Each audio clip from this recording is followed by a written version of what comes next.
I saw this Substack the other day and kind of stuck with me, and I'll be reading it to you. This one's by Natasha, and it's called You Don't Get to Hate the Girl That Got You Here. I think one of the most disrespectful things we do to ourselves is talk about our past, like it was something to be ashamed of.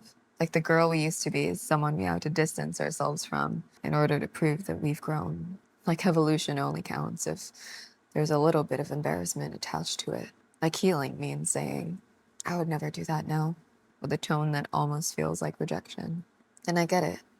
Because when you grow, there are parts of you that don't fit anymore. Choices you wouldn't make twice. People you can't believe you once made space for. Versions of you that feel so far removed, it's almost uncomfortable to admit they were ever you at all. But unfamiliar doesn't mean unworthy, and distance doesn't mean disgrace. Because the truth is, you don't get to where you are by accident. You got here because of her, and I don't think we sit with that enough.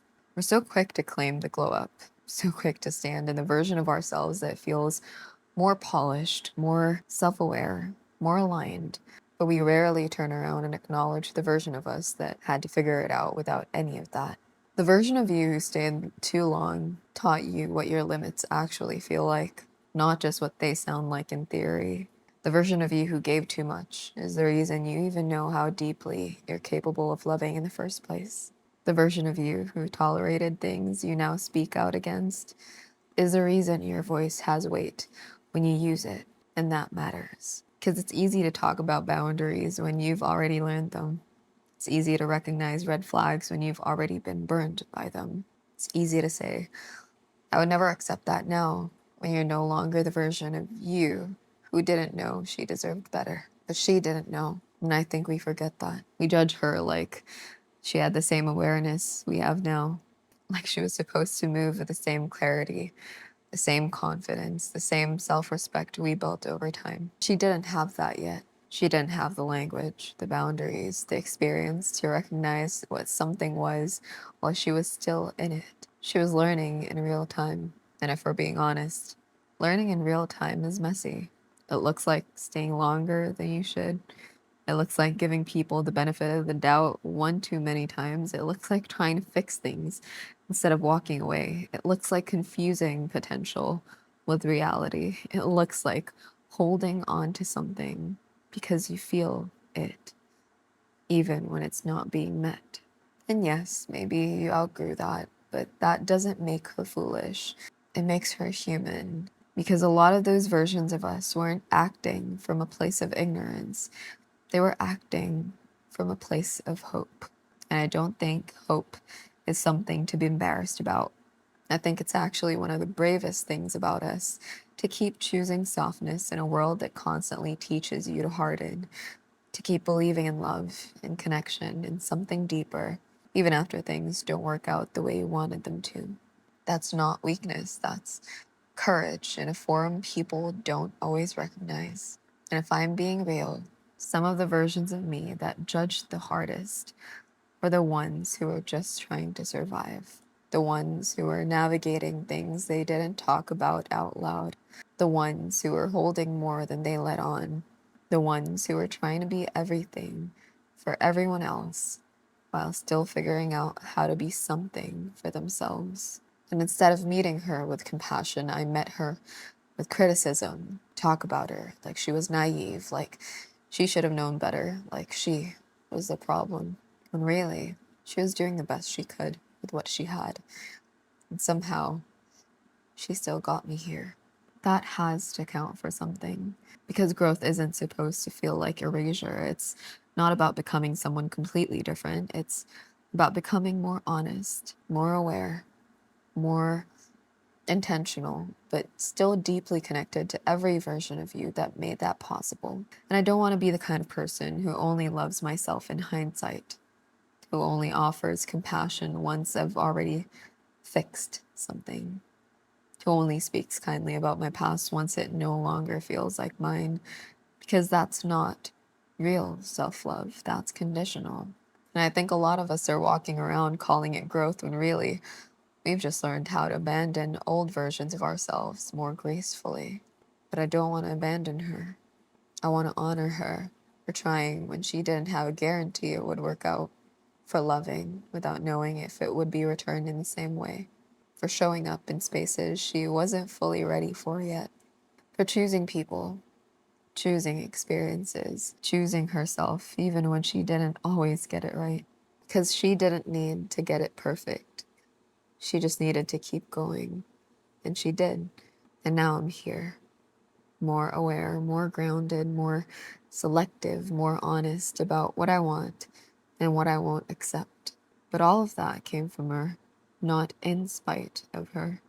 So no, I'm not going to rewrite my past like it was something I need to separate myself from. I'm not going to talk about old versions of me like they were mistakes I had to correct. I'm going to make space for her. I'm going to let her exist without judgment, without shame, without needing to be reduced to a lesson because she was more than that. She was a person in the middle of becoming, just like I still am. And maybe that's the part we don't say enough, that you're not done becoming. This version of you isn't the final one either.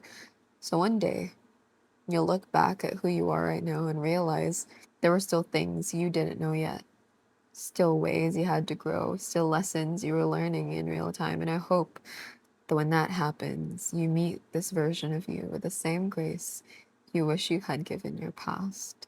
Because none of us are meant to get it perfect. We're meant to live through it, feel through it, learn as we go, and carry every version of ourselves forward with a little more understanding each time. Because I am not her replacement, I am her continuation. And that should be something I'm proud of, that we all should be proud of. I love that one. I didn't know that I had the tendency to prefer not to talk about a specific version of me until I've reduced it to a lesson. Because I've always felt some sort of shame for the mistakes that I made, for trusting the people that I did, for loving them, and for giving so much away. And for the longest time, I thought that the way that I love was a flaw, something that I needed to change. I hated old versions of me that didn't know any better, but learning to acknowledge her and love her for going through all of that and also doing it in real time, treating myself with kindness and compassion and giving it to myself, something that I would have wanted to get in this present moment and not after a year, after I've over intellectualized what happened, and not until I've reduced all of the things that have happened into just one single lesson. Being able to love myself as I'm growing, as I'm becoming, is something that I think that we all should learn to do and do a better job at doing. I've talked about this during my quote of the day last week, and the more that I go through life, the more that I feel compassion and empathy towards other people, because there are certain things that you go through that help you understand why certain people make specific decisions, why some of them stay in toxic relationships longer than they should, why people eat themselves up with regrets and not do anything about it. I feel like life is a series of experiences that make you feel like the closer that you are to understanding yourself, the closer that you get to understanding other people. And being able to do that allows you to learn to be kinder to yourself and love yourself. And it will, in return, allow you to understand other people more and better. So, yeah, that's our Substack for the day.